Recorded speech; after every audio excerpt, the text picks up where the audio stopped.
नमस्कार। आज हम बात कर रहे हैं प्रधानमंत्री नरेंद्र मोदी के हालिया बिहार दौरे की।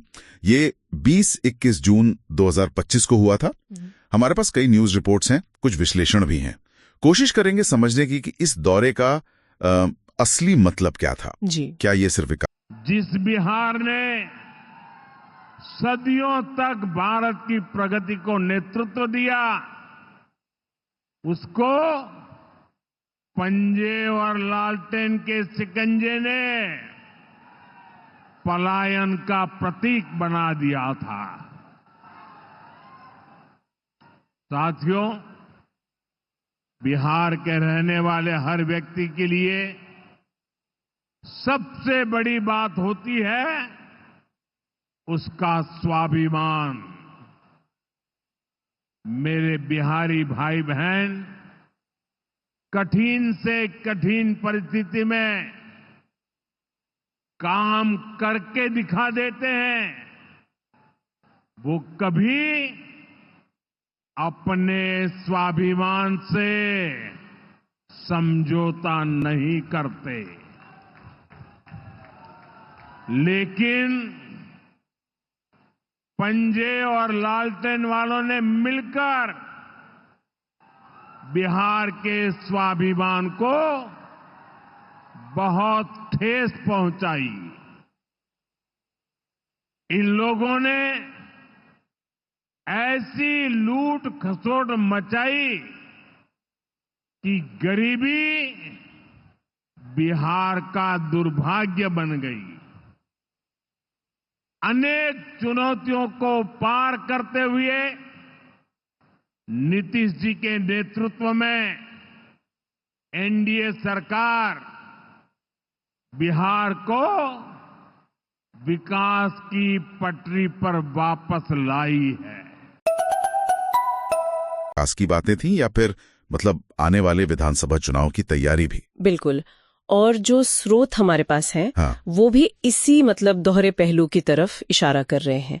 एक तरफ तो देखिए 20 जून को सिवान में प्रधानमंत्री ने करीब 5,735 करोड़ से 5,900 करोड़ के मतलब लगभग आप कह लीजिए 6,000 करोड़ के 32 परियोजनाएं थी जिनका शिलान्यास या उद्घाटन हुआ। 6,000 करोड़? हाँ। ये तो काफी बड़ी रकम है। जी हाँ, इसमें पानी सप्लाई है, बिजली है, शहरी विकास है और हाँ, रेल नेटवर्क पर भी काफी जोर था। अच्छा, रेल नेटवर्क। हाँ। इसमें कुछ खास परियोजनाएं भी थी शायद? हाँ, दो बातें मुख्य रूप से सामने आईं।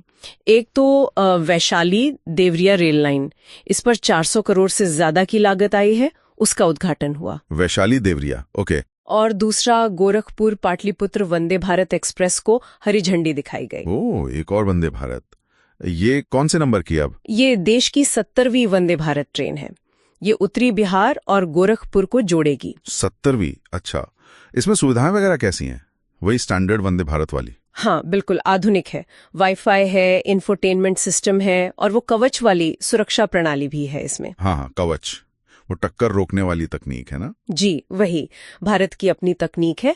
करीब 384 किलोमीटर का रूट है और लगभग 7 घंटे लगेंगे। कनेक्टिविटी तो बढ़ेगी इससे। अच्छा, एक और बात पता चली थी, बिहार में बने लोकोमोटिव इंजन को लेकर वो दक्षिण अफ्रीका गया है। हाँ, ये भी एक पॉइंट था, इसका जिक्र हुआ और इसे एक तरह से स्थानीय विनिर्माण क्षमता के सबूत के तौर पर पेश किया गया। मेक इन इंडिया वाला एंगल। बिल्कुल, आत्मनिर्भर भारत और स्थानीय उद्योगों को बढ़ावा देने वाली जो बात है उससे ये जुड़ता है। ठीक है, तो ये तो हो गई विकास वाली बातें। लेकिन जैसा होता है ऐसे दौरों में राजनीतिक बयानबाजी भी खूब होती है। उस मोर्चे पर क्या रहा? हाँ, वो तो था ही। विकास की घोषणाओं के साथ साथ प्रधानमंत्री ने विपक्ष पर, खासकर आरजेडी और कांग्रेस पर काफी तीखे हमले किए। अच्छा। जैसे जिस बिहार ने सदियों तक भारत की प्रगति को नेतृत्व दिया, उसको पंजे और लालटेन के शिकंजे ने पलायन का प्रतीक बना दिया था।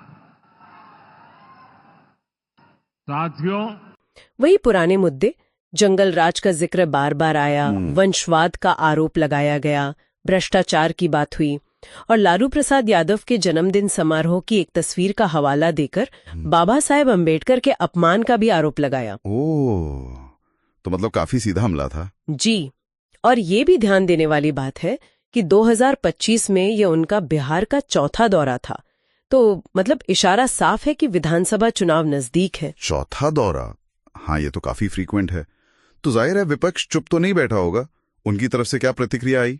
अरे बिल्कुल, विपक्ष ने इसे सीधे सीधे चुनावी रणनीति ही बताया। प्रशांत किशोर ने कहा कि ये विकास नहीं, वोट ड्राइव है। तेजस्वी यादव ने पुराने वादों पर सवाल उठा दिए, जैसे नौकरियां हैं, विशेष राज्य का दर्जा है, उन सब पर। अच्छा। और लालू प्रसाद यादव ने तो प्रधानमंत्री के भाषण को क्या कहते हैं, झूठ की बौछार कहकर मजाक उड़ाया। तो मतलब विपक्ष इसे पूरी तरह से चुनावी हथकंडा मान रहा है। हाँ, उनका स्टैंड तो यही है। तो कुल मिलाकर जो हमारे स्रोत बता रहे हैं उससे यही तस्वीर बन रही है कि ये दौरा विकास के काम दिखाने का एक मंच था और साथ ही साथ राजनीतिक माहौल बनाने, विपक्ष पर हमला करने का भी एक मौका था। बिल्कुल, एनडीए ने अपने काम गिनाए, गांव का विकास, बिजली, पानी, इंफ्रास्ट्रक्चर, और विपक्ष ने कहा कि ये सब चुनाव के लिए हो रहा है।